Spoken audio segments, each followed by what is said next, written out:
வணக்கம் ஆனந்தி. பழனி தண்டாயுதபாணி கோயிலுக்கு சொந்தமான கோயில் அடிவார பகுதியில் சுமார் 1 ஏக்கர் 40 சென்ட் நிலம் உள்ளது.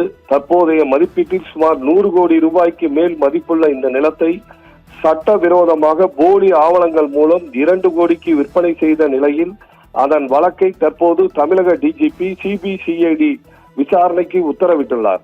மேலும் கோயில் நிர்வாகம் புகார் அளித்ததன் பேரில் தற்போது 4 பேர் மீது 5 பிரிவுகளில் வழக்கு பதிவு செய்யப்பட்டுள்ளது. பழனி அருள்மிகு தண்டாயுதபாணி திருக்கோயிலுக்கு சொந்தமான 100 கோடி மதிப்புள்ள தர்மசாசன நிலத்தை நீதிமன்ற உத்தரவுகளை மீறி போலி ஆவணம் தயாரித்து வெறும் 2 கோடி ரூபாய்க்கு மோசடியாக பத்திரப்பதிவு செய்த சார் பதிவாளர் மற்றும் அறக்கட்டளை நிர்வாகிகள் உட்பட 4 பேர் மீது பழனி அடிவாரம் காவல் நிலையத்தில் புதிய குற்றவியல் சட்டத்தின் கீழ் வழக்கு பதிவு செய்து விசாரணை நடத்தி வருகின்றனர். பழனி நகர் சன்னதி வீதியில் அமைந்துள்ள தண்டாயுதபாணி சுவாமி மடத்திற்கு சொந்தமாக பழனி நகர வார்டு எண் 3 பிளாக் எண் 25 பகுதியில் உள்ள 1 ஏக்கர் 40 சென்ட் நிலம் உள்ளது. இந்த நிலமானது கடந்த 1888ஆம் ஆண்டில் பாலசமுத்திரத்தை சேர்ந்த குப்புசாமி மணியக்காரர் என்பவரால் தண்டாயுதபாணி சுவாமி கோயிலுக்கு மடம் கட்டவும் இந்து மத கோட்பாடுகளை பரப்பவும் தர்மசாசனமாக வழங்கப்பட்டதாக கூறப்படுகிறது. இந்நிலத்தை யாரும் உரிமை கூட முடியாது, எவருக்கும் விற்பனை செய்யவோ அல்லது வில்லங்கப்படுத்தவோ யாருக்கும் உரிமை கிடையாது என முழுக்க அறக்கட்டளைக்கு சொந்தமான சொத்தாகும். இச்சொத்தின் மீது சிலர் தொடர்ந்து ஆக்கிரமிப்பில் ஈடுபடுவதும் நீதிமன்றத்தில் வழக்குகள் நடப்பதும் வழக்கமாக இருந்து வந்தது.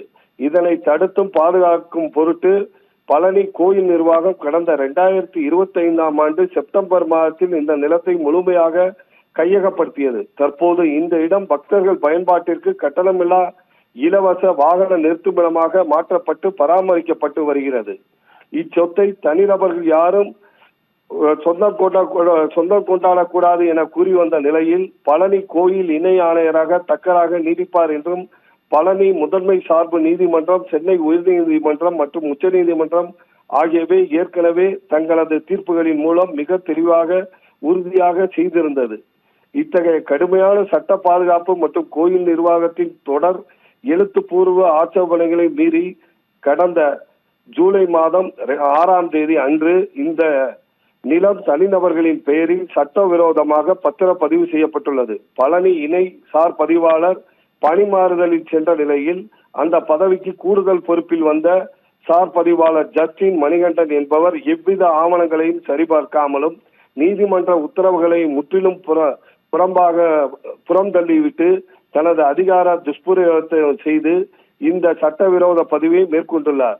திருப்புகழ் சுவாமிகள், முருகதாஸ் சுவாமிகள் அண்ட் தண்டபாணி சுவாமிகள் டிரஸ்ட் நிர்வாகி என கூறிக்கொள்ளும் விழுப்புரம் மாவட்டத்தைச் சேர்ந்த முருகதாஸ் என்பவர் மூலம் உடுமலை பாப்பன்குளத்தைச் சேர்ந்த வெள்ளத்துறை மற்றும் பழனி டிகேஎன் புதூரை சேர்ந்த சேதுபதி ஆகிய 2 நபர்களும் சுமார் 100 கோடி மதிப்புள்ள இந்த சொத்தை வெறும் 2 கோடிக்கு மோசடியாக கிரயம் செய்து கொடுக்கப்பட்டுள்ளது. முறைகேடாக செய்யப்பட்ட இந்த ஆவண பதிவிற்கு எதிராக தக்கரான இணை ஆணையர் மாரிமுத்து சென்னை உயர்நீதிமன்ற மதுரை கிளையில் ஏற்கனவே மேல்முறையீட்டு மனு தாக்கல் செய்துள்ளார். மேலும் இந்த சட்டவிரோத பத்திரப்பதிவினை உடனடியாக ரத்து செய்ய வேண்டும் எனவும் விதிமீறி பதிவு செய்த அலுவலர் மீது கடுமையான துறை ரீதியான ஒழுங்கு நடவடிக்கை எடுக்க வேண்டும் எனவும் சென்னை பதிவுத்துறை தலைவருடன் ஆவணங்களுடன் கூடிய அறிக்கையினை அவர் அனுப்பியுள்ளார்.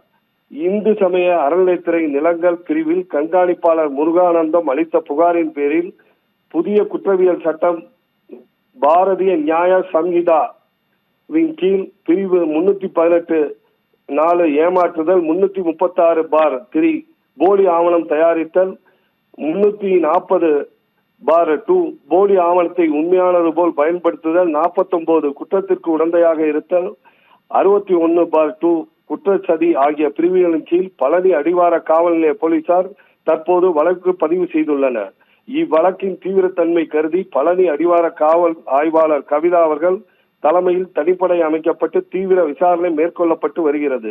இந்நிலையில் தற்போது தமிழக டிஜிபி இந்த வழக்கை சிபிசிஐடி விசாரணைக்கு உத்தரவிட்டுள்ளார். மேலும் சம்பந்தப்பட்ட சார் பதிவாளர் ஜஸ்டின் மணிகண்டன் தற்காலிக பணி நீக்கம் செய்யப்பட்டுள்ளார். தொடர்ந்து 100 கோடி ரூபாய் மதிப்புள்ள சொத்தை போலி ஆவணங்கள் மூலம் பதிவு செய்த நபர்களை தற்போது காவல்துறையினர் தேடி வரும் நிலையில் சிபிசிஐடிக்கு மாற்றப்பட்டுள்ளது. இப்பகுதி மக்களுக்கு ஆறுதலையும் தந்துள்ளது. ஆனந்தி.